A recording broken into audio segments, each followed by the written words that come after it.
Salut tout le monde, j'espère que vous allez bien.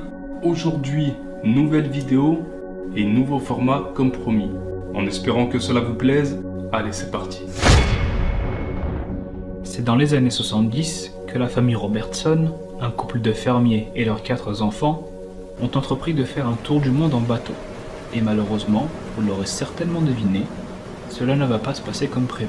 Dougal Robertson, ancien marin reconverti en fermier à cette époque, avait pas mal de problèmes financiers, et l'un de ses jeunes enfants lui suggéra d'entreprendre un tour du monde en bateau. Ce fut la bonne excuse pour tout arrêter.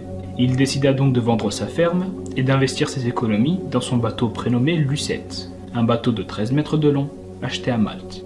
Le 27 janvier 1971, il quitta Falmouth en Angleterre et démarre leur aventure en mer. Celle-ci commence bien, car quelques temps après, ils se retrouvèrent pris au piège dans une terrible tempête. Ils frôlent de justesse la catastrophe, et miraculeusement, ils s'en sortent en vie. Le 15 juin 1972, au milieu de l'Atlantique, la famille va vivre un nouveau drame. Aussi incroyable que cela pourrait paraître, ils se font attaquer par un groupe d'orques, qui coulèrent Lucette avec facilité et reprirent leur chemin en mer, et laissa la famille à 300 km des îles Galapagos. Ils embarquèrent dans leur canot de sauvetage avec quelques bouteilles d'eau et quelques vivres. Ils pensèrent alors qu'ils ne s'en sortiraient pas vivants. Mais les Robertson en ont encore en stock. Ils fabriquèrent une voile avec les moyens du bord. Ils se rendirent vers le Pôle Noir, une mer calme dans le Pacifique. Une fois à destination, ils ont pu récupérer l'eau de pluie et ont pu se nourrir en attrapant les quelques tortues, les dorades et les poissons volants qui leur passaient sous la main.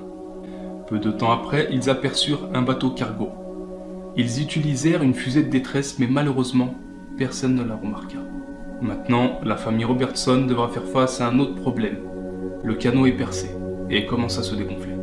Ils ont dû abandonner celui-ci pour un plus petit canot. Par la suite, les pluies commencèrent à se mélanger avec le sang de tortue, ce qui attira des requins. Malgré cela, la famille Robertson garda la tête froide et ont même réussi l'exploit d'attraper un requin et ont pu s'offrir un festin bien mérité. Après 38 jours de errance, après leur naufrage, leur calvaire prend fin.